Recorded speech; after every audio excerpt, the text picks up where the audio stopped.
ಎಲ್ರಿಗೂ ನಮಸ್ಕಾರ. ಮಣ್ಣೆಯಲ್ಲಿ ನಾವು ಮಾಡಿದಂತಹ ಕೊನೆಯ ವಿಡಿಯೋ ಭಾಗಕ್ಕೆ ತಮ್ಮೆಲ್ಲರಿಗೂ ಸ್ವಾಗತ. ನಾವಿಲ್ಲಿ ನೋಡಬಹುದು ಸಪ್ತಮಾತೃಕೆಯ ವಿಗ್ರಹಗಳು.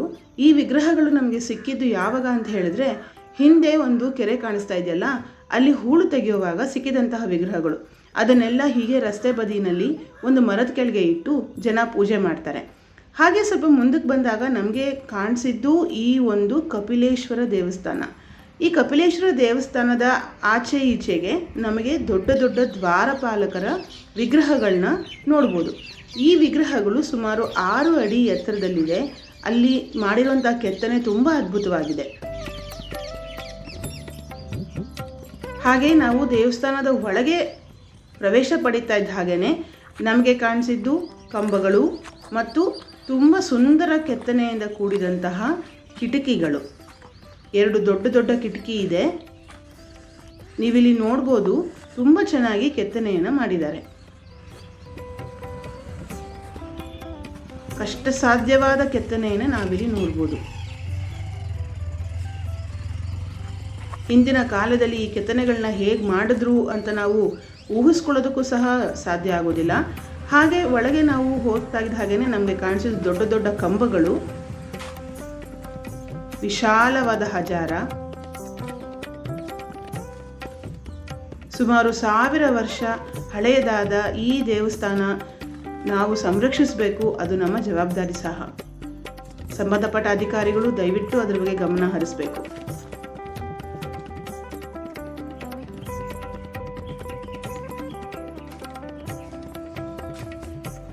ಹಾಗೆ ನಾವು ಎದುರು ರಸ್ತೆಯಲ್ಲಿ ಹೋಗ್ತಾ ಇದ್ದಾಗ ನಮಗೆ ಇದೇ ಥರದ ಇನ್ನೊಂದು ಕಟ್ಟಡ ಕಾಣಿಸ್ತು.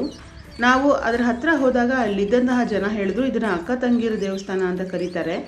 ಅಕ್ಕ ಊಟಕ್ಕೆ ಹೋದಾಗ ತಂಗಿ ಕಟ್ಟಿದ್ಲು, ತಂಗಿ ಊಟಕ್ಕೆ ಹೋದಾಗ ಅಕ್ಕ ಕಟ್ಟಿದ್ಲು. ಹಾಗಾಗಿ ಇದನ್ನು ಅಕ್ಕ ತಂಗಿಯರ ದೇವಸ್ಥಾನ ಅಂತ ಕರೀತಾರೆ. ಇದನ್ನು ಸಹ ನಾವು ಸಂರಕ್ಷಿಸಬೇಕು. ನಮ್ಮ ಮುಂದಿನ ಪೀಳಿಗೆಗೋಸ್ಕರನಾದರೂ ಇದನ್ನೆಲ್ಲನೂ ನಾವು ಸಂರಕ್ಷಿಸಿ, ಅವರಿಗೋಸ್ಕರನಾದರೂ ಇದನ್ನೆಲ್ಲ ನಾವು ಹುಷಾರಾಗಿ ನೋಡ್ಕೋಬೇಕಾಗಿರೋದು ನಮ್ಮ ಜವಾಬ್ದಾರಿಯಾಗಿದೆ.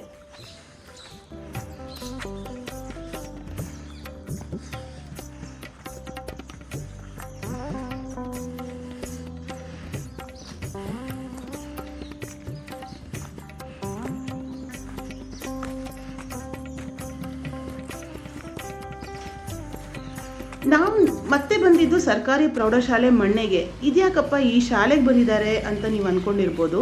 ಆದರೆ ಒಂದು ಇತಿಹಾಸವನ್ನು ತಿಳ್ಕೊಳ್ಬೇಕಾದ್ರೆ ನಾವು ಮೂಲಗಳನ್ನ ಹುಡ್ಕೊಂಡು ಹೋಗಬೇಕಾಗತ್ತಂತೆ. ಹಾಗಾಗಿ ನಾವು ಮೂಲಗಳನ್ನ ಹುಡ್ಕೊಂಡು ಹೋದಾಗ ನಮಗೆ ಕಾಣಿಸಿದ್ದು ಈ ಶಿಲಾಶಾಸನಗಳು, ವೀರಗಲ್ಲುಗಳು ಮತ್ತು ವಿಗ್ರಹಗಳು. ಇದನ್ನೆಲ್ಲನೂ ಈ ಸರ್ಕಾರಿ ಪ್ರೌಢಶಾಲೆಯಲ್ಲಿಟ್ಟು ಅದನ್ನು ಸಂರಕ್ಷಣೆ ಮಾಡಿದ್ದಾರೆ.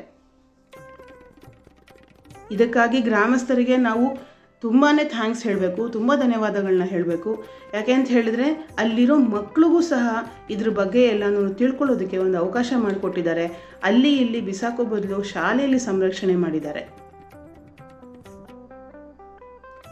ಭೂಮಿಯನ್ನು ಅಗೆಯುವಾಗ, ಕೃಷಿ ಮಾಡುವಾಗ, ಹೂಳನ್ನು ಎತ್ತುವಾಗ ಸಿಕ್ಕಿದಂತಹ ವಿಗ್ರಹಗಳನ್ನೆಲ್ಲನೂ ಇಲ್ಲಿ ಜೋಡಿಸಿಟ್ಟಿದ್ದಾರೆ.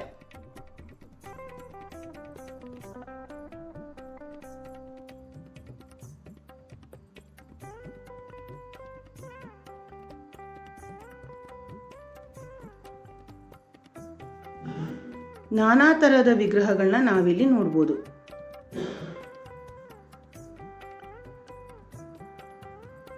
ಶಾಲೆಯ ವಿಶಾಲವಾದ ಆವರಣದಲ್ಲಿ ಇದನ್ನೆಲ್ಲ ಜೋಡಿಸಿಟ್ಟಿದ್ದಾರೆ.